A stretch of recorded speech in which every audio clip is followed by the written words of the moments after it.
Am I the only one who's always wondered why the gang hasn't ever thought of using the suits of the monsters that they've clearly been collecting during mysteries as actual weapons to defend themselves with? I mean, there are some seriously powerful costumes out there in the Scooby-Doo universe, not to mention a ton of legitimate ways to get your hands on actual supernatural abilities. Oh my God. Hey guys, I'm Crow, and since I've been rewatching an unhealthy amount of Scooby-Doo content recently, I thought it'd be really fun if we ranked the top 10 most powerful monsters from the entire Scooby-Doo universe together. I'd have to place the Invisible Man from What's New Scooby-Doo in the number 10th spot.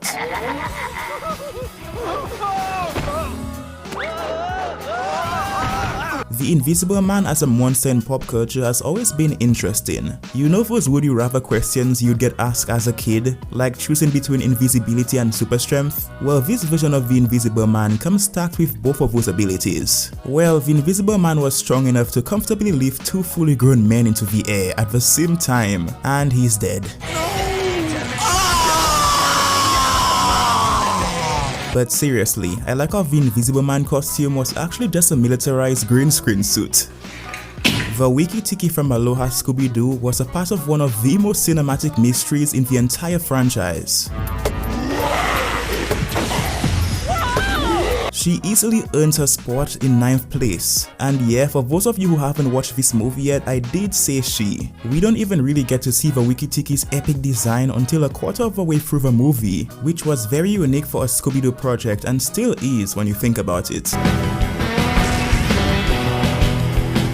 The main reason that the writers chose to do this was because Snooki, the girl kidnapped by these tiny tiki robots during the opening scene, was actually the Wiki Tiki herself. Now, in addition to having super strength, the Wiki Tiki suit also has the horrifying ability to shoot superheated fireballs from its mouth. And if that doesn't sound insanely overpowered already, like I mentioned earlier, the Wiki Tiki also has a legion of obedient robotic soldiers who aren't afraid to resort to violence. Speaking about superheated fire, I think we can all agree that the Phantasaur from Scooby-Doo Legend of the Phantasaur deserves a spot on this list, and I think that he would fit best in the 8th place spot. In case you guys didn't know, there were actually two versions of the Phantasaur in the movie.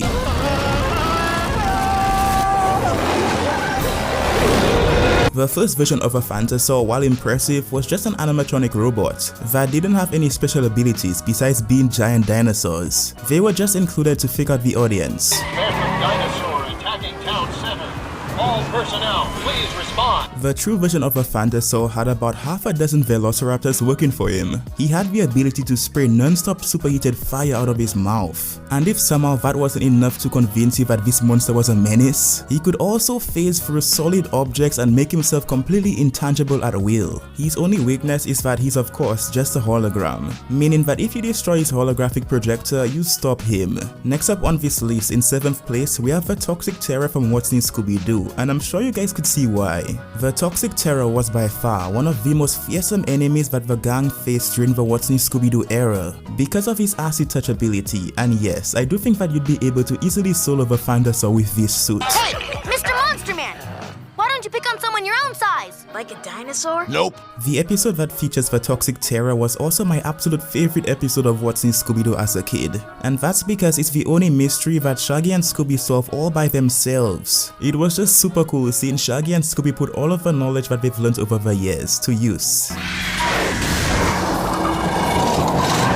I'm placing Wormius, aka Gusano Grande, in 6th place, another What's New Scooby-Doo monster entry. Now I can understand if some of you guys are scratching your heads right now, because this entry on this list is honestly very debatable. The truth is, in terms of raw strength, Gusano Grande is arguably the most powerful contraption that we've seen during the What's New Scooby-Doo era, created with the ability to dig through the earth, travel underground at ridiculously fast speeds, and chew through metallic objects. Gusano Grande was no joke. The protesters we saw at the start of the race! What are they doing down here? What are we doing down here? The Invisible Man, Wiki Tiki, Phantasaur, and Toxic Terror were all extremely powerful, but Gusano Grande was just the real deal. No pseudo strength, limited acid abilities, or flashy fireballs. All Gusano Grande had was the speed and strength to make the gang believe that he was actually killing people. Like, please, don't say we're going after that guy.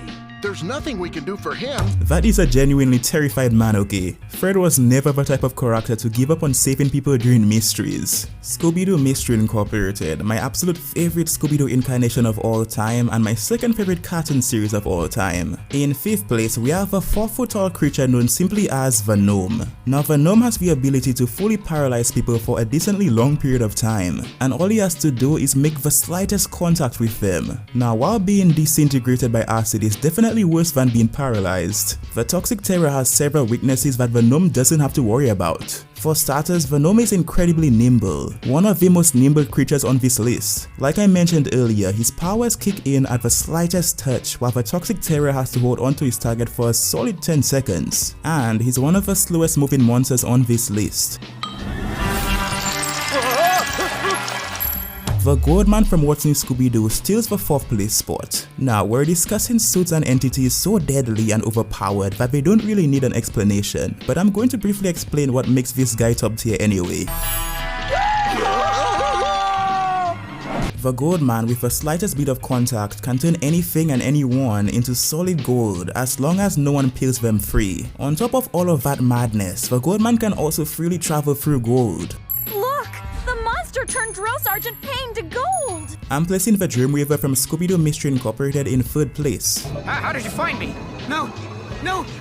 He's after me! As his name suggests, the Dreamweaver has the unique ability to enter his target's dreams. And on top of that, he can also just straight up force them to do his bidding in the real world through his induced sleepwalking. I've waited for this for a long time. He was basically a stronger version of Freddy Krueger. In my opinion, Scooby-Doo on Zombie Island is still the best movie in the entire franchise, and that's why I'm placing the Werecat Curse in the 2nd place spot. The ceremony will begin. What ceremony? Forget entering dreams. As a Werecat, you're gifted with the power to suck the souls right out of any living being's bodies, rendering them brain dead. But if that doesn't sound powerful enough for you, then don't worry. Werecats also have super strength and super speed. The single most powerful force in the entire Scooby-Doo franchise is without a doubt the evil entity from Scooby-Doo Mystery Incorporated.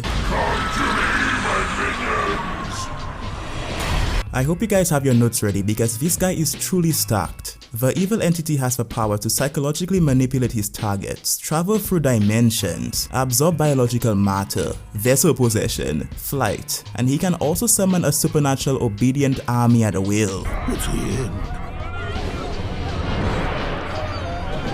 The only problem is that while the evil entity is the strongest being in the entire Scooby-Doo franchise, there aren't any known ways for the gang to harness his powers for themselves, without becoming a victim of his possession in the process anyway, so yeah. Nova, what do I do? Look, gang! A door! I wonder where it leads. We'll never know.